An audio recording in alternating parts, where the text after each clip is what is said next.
What's going on, folks? Fight Day live chat. Please let me know if my audio is working or not. Uh, 1 second here. Check. Yeah, okay, perfect. Usually I see a little bit of activity on my mixer there, but I'm not seeing it. Oh, no duh, because it's using my mic or my webcam. 1 second. Check. There we go. That should work much better. There we go. All right. A stumble out of the gate. Pretty much showcasing to you guys. Let me know now. Okay, there we go. Perfect. Yeah, no, stumbling out of the gate with the live chat here. It was a long night last night.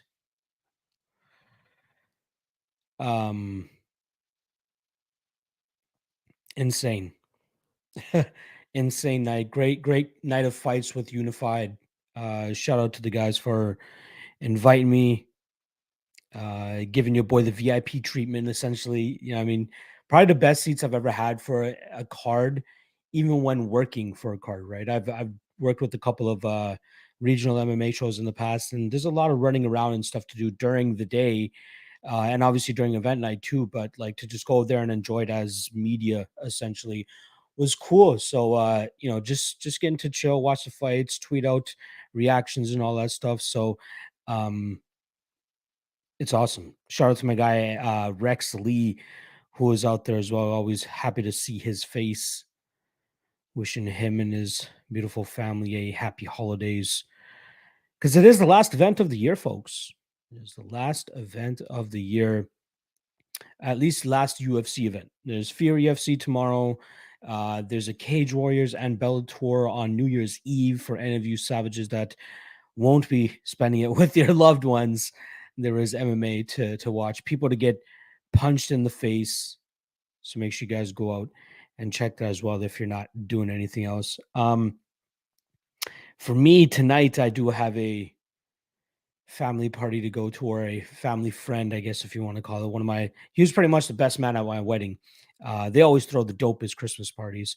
You know, they're from the Christian Catholic side of India. So like they have that Indian flavor, but you know, they have the turn up side as well, if you guys know what I mean. So fun time. Looking forward to that.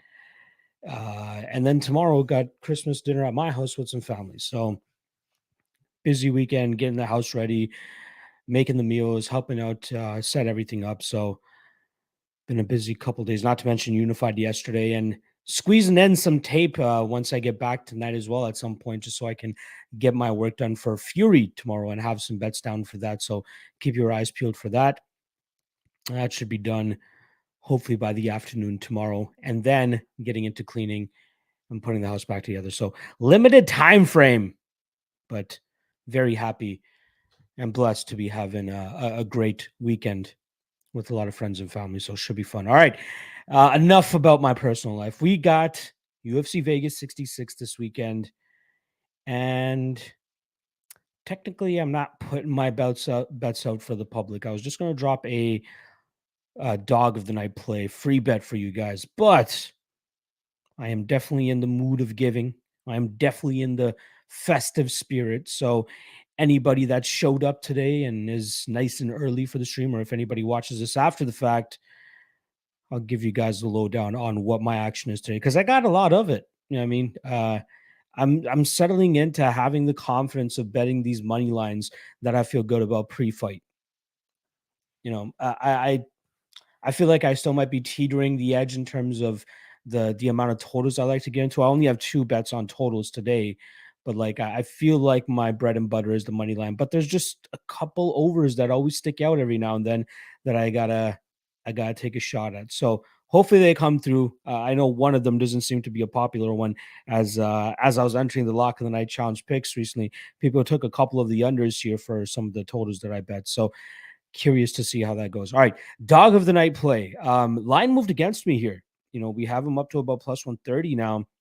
A little bit surprising to me, but I should have known that possible Russian name tax coming in here. But Brian Battle, 1.5 units plus 112, looked the way he looked on the scale. That's what we have to get used to. But I would have went deeper if I could truly confirm that at this weight class that he can still keep up that pace, that pressure, and that cardio over 15 minutes. But I still feel it's a good enough stylistic matchup for him to go out there and pull the upset off. I love his overall style. I love his pace. I love his, never really settling for bad positions or anything like that.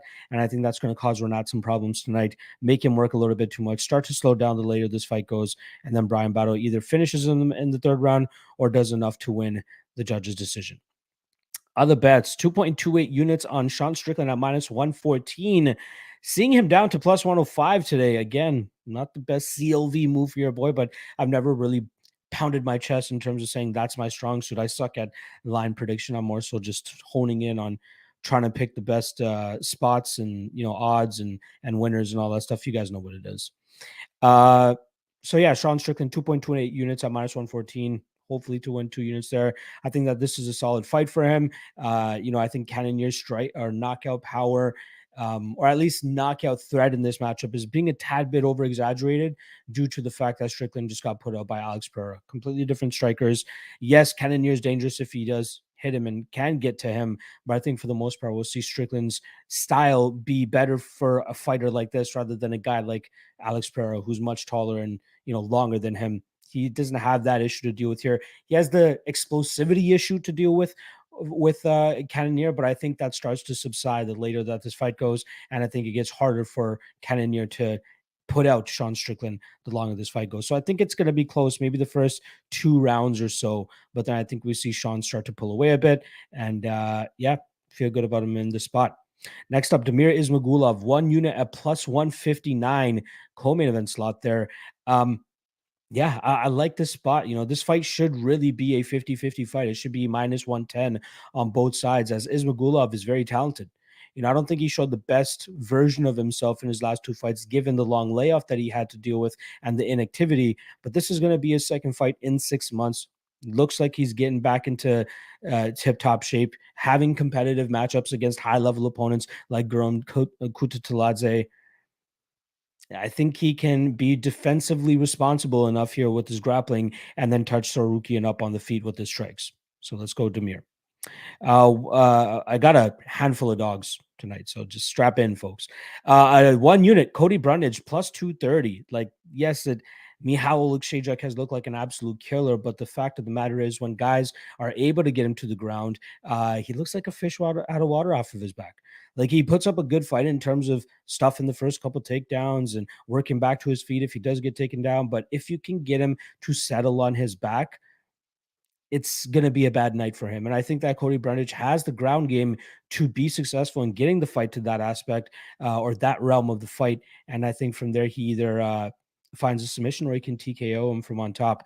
I think it's going to be very difficult for Michał to work out from bottom position against Cody. But it's going to be a sweat and a half with Cody trying to drag this fight to the ground.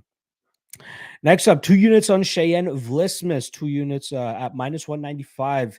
I feel pretty good about her in the spot, and she was going to be my lock of the night play, but I need more relevant recent data to suggest that she can actively work off of her back and get back to her feet, find reversals, be threatening with submissions, but I just haven't seen it in her last couple fights. Like, maybe on the regional scene, but I don't think the highest of Corey McKenna, but she is better than most of the fighters of Vlismas was fighting on the regional scene. So we have to give her that respect and notice that her top pressure could potentially be an issue here. But I think that Cheyenne, too athletic. I think she'll be able to stop the takedowns. I think she gets back to her feet if she gets taken down. And then I think she's the far superior striker, and I think she lights her up. So give me Vlismas there, 2 units at minus 195.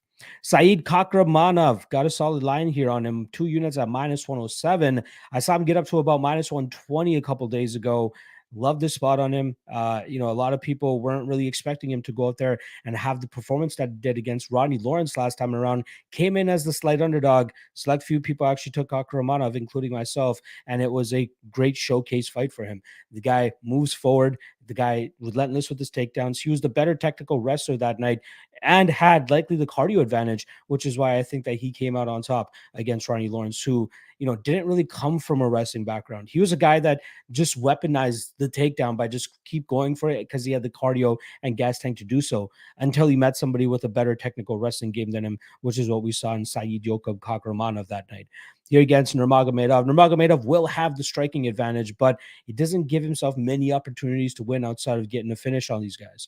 We've seen other opponents, lesser wrestlers than Kakramanov, have grappling success against Nurmagomedov, and I think that we'll see Saeed Yokub do the same thing here, grind him out, win this fight. 2 units at minus 107. Feel pretty good about that. David Dvorak, 1 unit at plus 205. I think the line is a little bit too wide here. Dvorak has a lot of paths to victory here if he can stay safe, which is possible. I mean, I know he got hurt a couple times by Nicolau last time around, but there's a reason, in my opinion, that he went into that fight as a minus 125 favorite. The guy has potential. The guy has skill. Now, after one loss, Manel Cap, knocking out 2 guys after being kind of down early in those fights, he came back and got the knockouts. Now Dvorak is a big underdog to him. Doesn't really make sense to me. So I took a 1 unit shot here on Dvorak. Hopefully he stays conscious, because if this fight goes the full 15 minutes, that plus 205 is going to look damn good, in my opinion. The last money line bet, I just made it today, felt pretty good about it all week, and was waiting to see if that Bobby Green fade was going to come in, and it didn't. Stuck around that plus 130, plus 135 range. Took a shot on that myself. I think he's, this is a solid spot for him. Dober has the heat right now. Dober has the recency bias coming off of 2 straight knockout victories. But the fact of the matter is that Bobby Green is not those last 2 guys, right? Bobby Green, why am I blanking on it? Wow, just a complete brain fart right there. Rafael Alves. He's not Rafael Alves. He's better than Rafael, and then he's much better than Terrence McKinney, much more durable than those guys as well. So I think that we'll see Bobby Green go out there, have a classic Bobby Green performance, outstrike his opponents, or his opponent, sorry. Showcases solid striking defense, showcases chin should it get touched here. But I think for the most part, he'll be throwing the more combinations, landing more effectively, and taking home the judges' scorecards. All right, the 2 totals that I have, both of them are overs. Kind of chalky on one of them. Minus 179 on the Albazi Costa over 1.5, 1.79 units to win 1 unit there. I do think that Costa is better than the fighters that Albazi has been finishing over his last couple of fights. I do think a lot of people are kind of just giving him flack for that flat performance that he had on the Contender Series, and being one of the very few rejects of that scene of that season as well, right? The only reason he's getting this fight is because he took it on short notice. He didn't get signed off the Contender Series. He was in limbo essentially. And I think he had another fight since then where he knocked out his opponent relatively quickly. So I think this will be a little bit competitive over the first round and a half. And I like the price tag that we were getting around that minus 180 range at the time. So give me over 1.5, maybe a late Albazi finish, but I'm even thinking Albazi by decision, which sits last time I checked at plus 225. So there you guys go. And then lastly, this one I'm feeling a little bit more shaky about now, considering how many people I'm seeing on the under for this one. But I went with Caceres and Erosa over 2.5. I got minus 155 at 1.55 units. I don't know.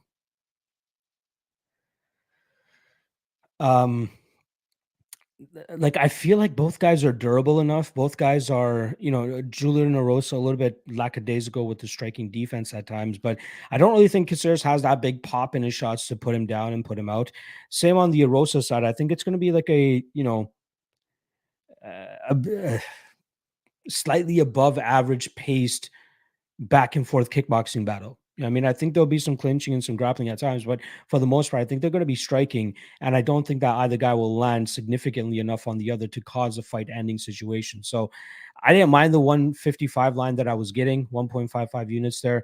Won't lie though, I do feel a little bit sketched out considering how many people seem to like the under here. But I think stylistically speaking, these guys kind of cancel each other out.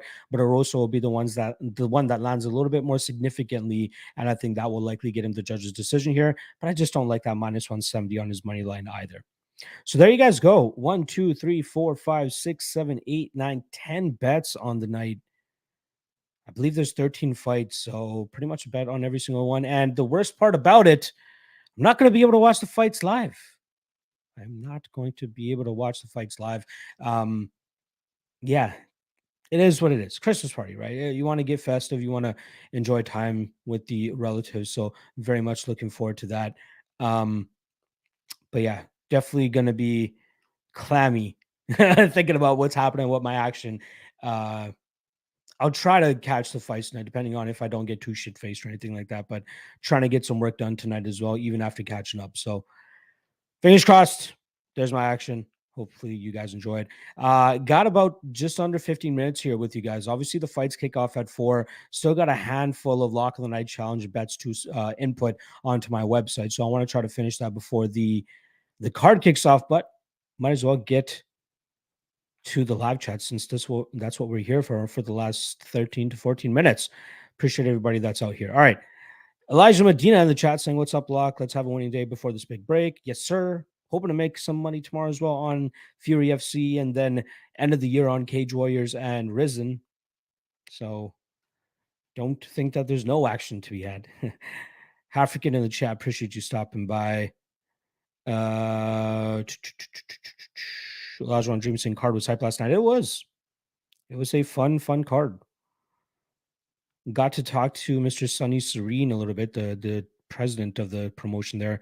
Very solid guy. One of the few Apne, one of the few Punjabis that are in the MMA scene to that capacity as well. So very cool. Hope to see a lot more of him in the near future. Lajon Dream saying beats were banging during breaks at the event. Oh yeah, for sure. The DJ was on fire. Mahler138 saying haven't smoked in months, had to stop at the dispo to get a couple pre-rolls for the last card of the year. Good luck and everyone. Yes, cheers, Lock and everyone. Appreciate it, my friend. Good luck tonight. Jewish Better saying I'm about to take a massive bong rip and blast some tunes while taping in here. I love it. I love it. I love it. Michael B saying appreciate the generosity for sure. No worries, my brother. I'm not going to tweet it out. I'm not going to IG it out. I'll still only give out my dog of the night play on social media. So if you guys were a part of this, I like it. I got to help you guys out there. DXJC saying Renat's only fought bums while Battle looked drained. He also looked ripped like never before. Battle lost that soft tummy and got himself a real six-pack. Yes, I hope he comes through, my friend.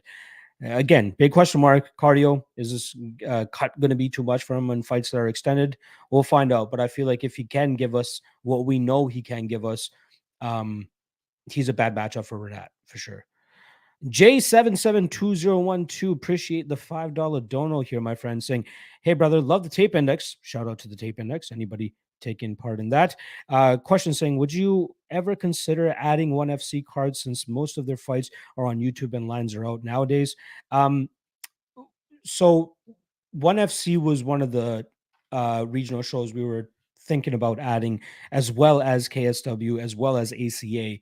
But it is a ton of work to, find and archive a lot of the fighters that we see on these regional scenes.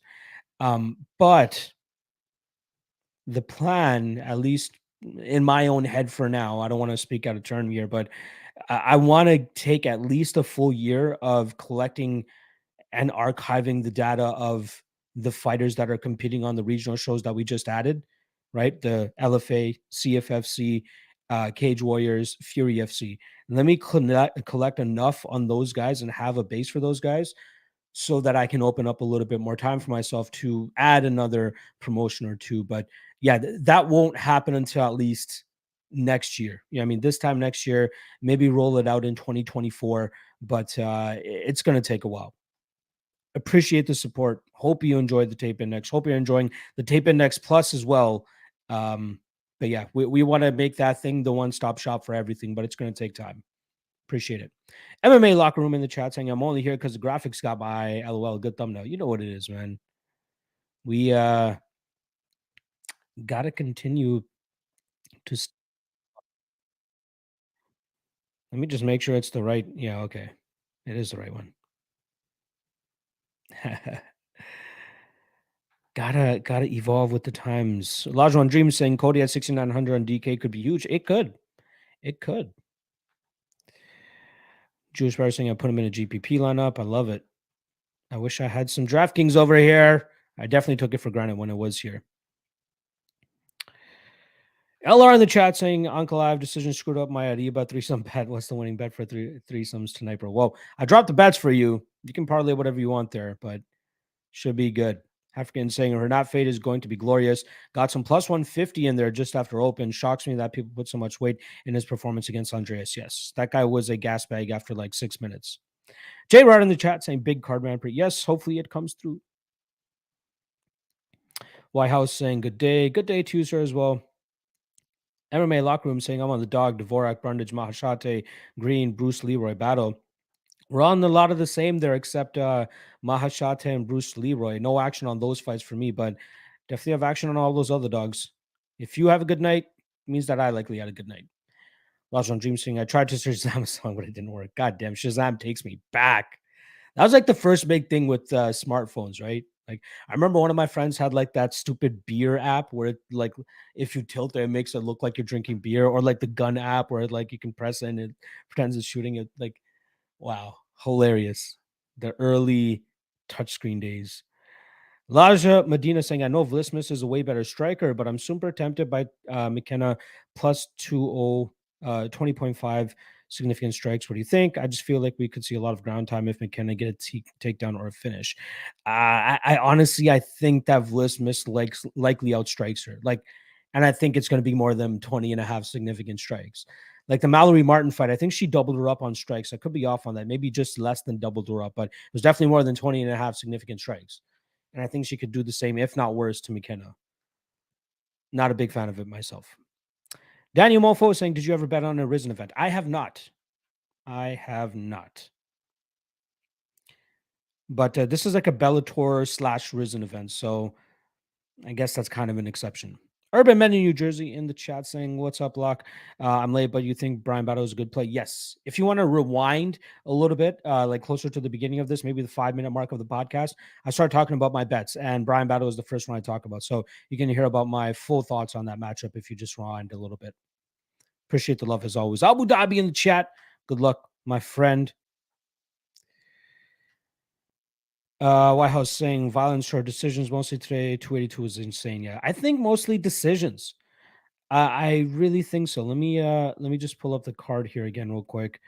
1, 2, 3, 4, 5, 6, 7, 8, 9. I'm counting at least 9, maybe 10 decisions.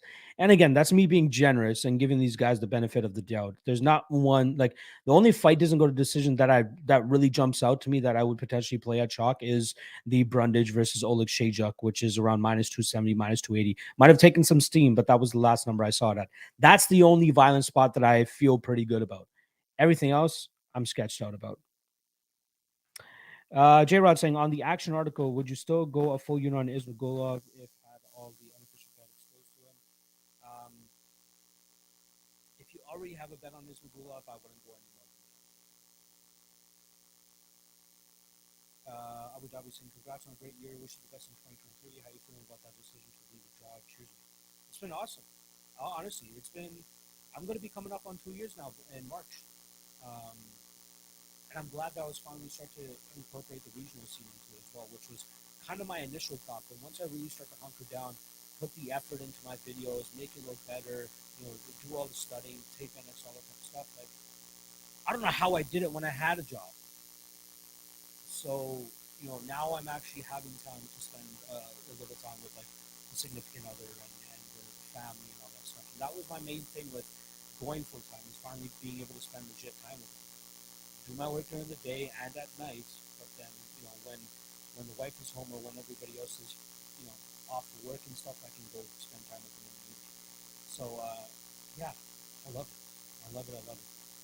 And speaking of which, I wanted to start the podcast off with this, but it was a bit of a rocky start at the beginning of the year. I think before the year is out, I will do like a year in review, like live streams, going over my bets for the year and best worst best and all that stuff. But the beginning of the year was bad. Like from January to April, I was eating dog shit.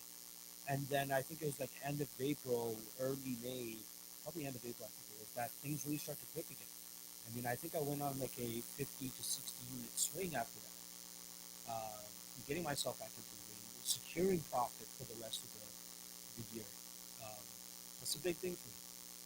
I was really in the shitter for just couldn't find my groove. But I think tuning out a lot of the outside noise, um, not being as active within the spaces with like other folks. Like I just feel like I trust my reads a little bit more. There was a point in time where I felt as though like subconsciously, if I were to see somebody's take on something, it might impact my thinking, or maybe that's just me overthinking. But just going completely blind into everything, tape studying and all that type of stuff, I feel like it's paid off. And honing in on the things I need to hone in on. Money line bets. I mean, straight up picking a fighter, pretty fucking good at it, especially with seeking out some value in spots. And then trying to ditch the parlays. It blew up in my face the other week. Didn't learn my lesson. Now, hopefully, learn my lesson. No more big parlays or anything like that, especially not for lock of the night plays. Um, but yeah, things have definitely been on the up and up since April. Buff one beat saying defense was banned with UFC betting in Canada too. I thought it was just searching. No, oh fuck. What is happening? What's wrong with my sound? This is why I hate that.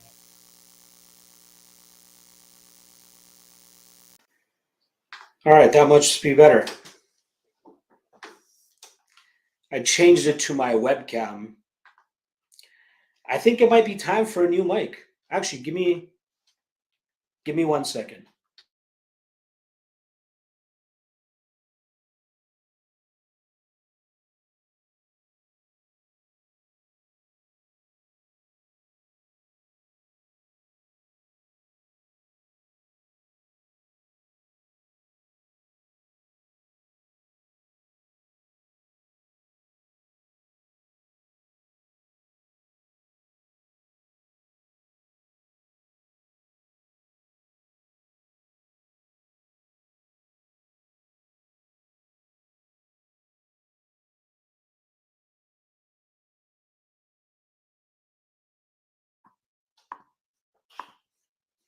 One second, fellas. Check, check, check. How does that sound? Is that too much? What a way to end the year, eh? Audio issues.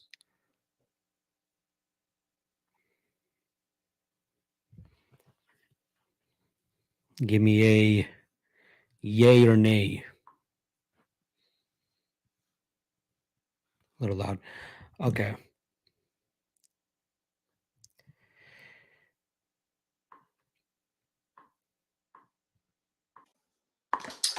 There's only a couple minutes left, so I might as well just use the webcam mic. I don't know. Might have to get a new mic or something, check out what's going on there. Apologies for that, folks. Not the way I want my stream to go. I pride myself on quality and all that, but I don't know what you guys heard or didn't hear. I'll stick around for like 10 more minutes. I'll go right to the bottom now. If there's anything that you guys want to hear or want to remind me of what I was talking about, I'd be happy to answer those questions again. Check, check, check. Good. All good. All right. Mark Reigns here saying Vlismus is a better grappler than people give her credit for. She had a bad elbow in the Ruiz fight and I had surgery right after it. Yeah, I don't put too much stock into that. And by the way, let me know if my audio is good or not, because I'm just flying by the seat of my pants right now, or the seam of my pants. Okay, perfect. J-Rod, I have one full unit on Ismagulov. That's the only bet I have on him, other than like having him in like a lottery parlay or something like that. Just getting back to this Vlismus thing, I do kind of just cancel out that Montserrat Ruiz fight. We don't normally see that type of fight. Like, you don't ever see that happen, and I think that that's just an anomaly of a moment. I don't think we have to like kind of shit on her and say her takedown defense sucks now, or her inability to get back to her feet sucks. I just don't think we have enough relevant data to support it. So that's kind of my holdup. I still bet her 2 units minus 195. I ate the chalk on her because I do think she's the better fighter here, and I do think she can get back to her feet and do solid work. Yeah, I like her here. I like her here. Wish I could just go make her a lock of the night play, but I can't get to that. Jewish Patterson sounds perfect. Perfect. Buffalo on the beat saying, is Roman going to be in her corner? Well, she wasn't in his corner, and I don't think they want to. You know what? Maybe he is. Maybe he is. Let's quickly check out Mr.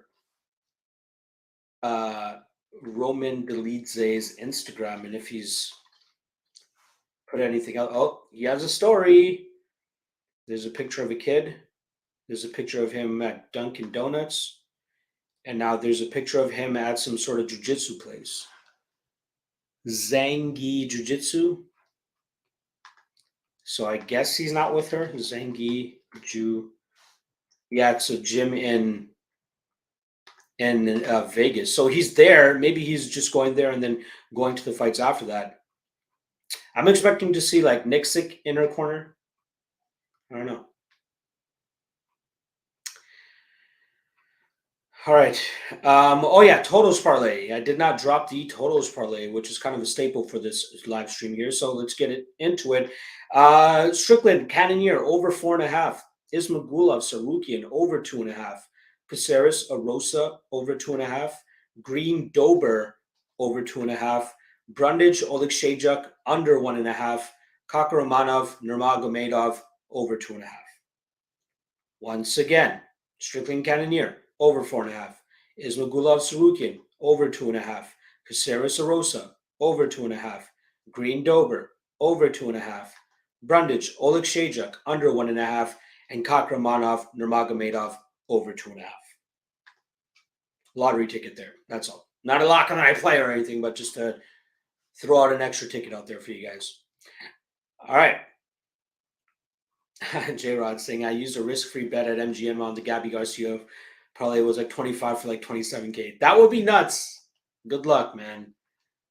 We're gonna hit one of those. I think we were one off at 282, right? I think Gordon was the only one that didn't hit, and then we got the pushing on Kalive. I could be off on that. I can't recall right off the top of my head. But I know I was a Jared Gordon decision away from breaking the bank. All right.